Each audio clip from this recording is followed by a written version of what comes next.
Hey guys, it's Elizabeth. Welcome back to my channel. Today I'm talking about signs and intuition and how they work together. I know I've talked about this in the past when you ask the universe for a sign and watching it show up into your life. I'm taking it a step further this time to talk about how the two relate, right? The sign and intuition, how do they go together? I have used this many times, and it's always really fun because when you start asking the universe for signs that are very specific, that aren't everyday things that you would see in your day-to-day life, and they show up randomly, it's like you can't believe it. Now, why can't you believe it, right? The universe is so expansive. Why would we not believe it? But some of these things were so random that it really made me think, oh, wow, the universe is so vast, so beautiful, so amazing. And it is working for me to put me in the right direction and providing wonderful guidance that is tailor-made for me. So for example, when I was going through a difficult time, I can't remember what it was for, but I asked the universe to answer a question. I posed something like, is this job the right job for me? And I asked the universe to show me a dinosaur with ballet shoes, right? So specific, not something you would see in day-to-day life.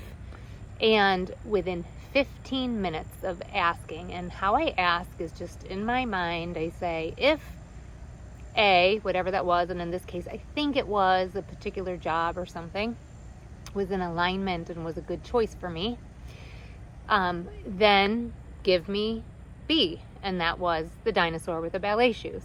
And within 15 minutes, I had it show up so randomly. So we were out shopping with the kids. I think I had all 4 of the kids in the car. We were out shopping and we were looking at shirts for my daughter, and my husband had these 2 shirts in his hand. He brought them over. One was of a dinosaur and one was of a ballet. And the way he presented them to me made it look like the dinosaur had ballet shoes, right? I had not said anything to anybody, including him, about what I had been asking, right? I was bored in the car and was playing around, asked the question, and there it was. It was like, oh my God, this is so awesome. I was on a dinosaur kick. Another example, I asked a question. I can't remember what it was. But something like, will there be a good outcome for me for something? Show me a dinosaur headpiece, right? In my mind, I have an idea of what I'm thinking, right? It's going to give me like a little headband with those little things that stick up with a dinosaur on the end for some kind of holiday, right? A few days later, it was my daughter's first day of school. I was dropping her off at school. I look over and this child had a raincoat on that was covered in dinosaurs. And I had to look like 4 times. It didn't quite resonate right away that this was my sign. And it started raining and he pulled up his hood and it had like the dinosaur hat on it. Like it was the little spikes on top. I'm like, a dinosaur headpiece. There you go. So it's very fun to get specific, but you can use this process to get nudges from your intuition or for your intuition to show you that you're on the right track. So I talk about my process, my method that I use to get good intuitive information all the time. But when you are very stuck, meaning you have high importance levels and you're not getting good intuitive information. If you're super emotional about something, there are high stakes, it's very hard to get objective, real intuition nudges because of those things, right? And I've made videos and I've talked about that before, and you can go back and watch those. But if you use the method that I'm talking about, asking the universe for a sign, so if A, then B. So if A, and you could put in there whatever that question that you have for your intuition. If I'm supposed to take job A, then show me sign B, right? Whatever that is for you. But I do advise you to make it very, very random. So it's not just like a fork that you see every day at dinner. You could do like a completely flattened fork, or a pig holding a fork or something like that. That could make it a little bit more specific. And that kind of makes it fun, but it gives you reliable information that helps you understand and get your intuition talking to you.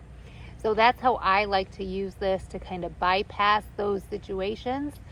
But also, every once in a while, I just think of something very random to try to just continue that relationship with my world, right? It's my world literally speaking to me through a sign that I asked for. Just one more really fun example. I did the pink elephant thing, right? I asked the universe to show me a pink elephant if X, Y, and Z. I can't remember what the question was. And I was watching a YouTube video, and the person kept saying pink elephant over and over again, like 1,000 times in this YouTube video. So my experience in receiving signs is that it will be over the top how it presents to you. And that's a very good indication that, yes, that is your sign. So I would love to hear any signs that you have experienced in your own journey, because this is a really fun topic for me. And if you want more tips and tricks on developing your intuition, working with your intuition, and taking that a step further to living your best life, make sure to follow me for more. And I'll see you in the next video.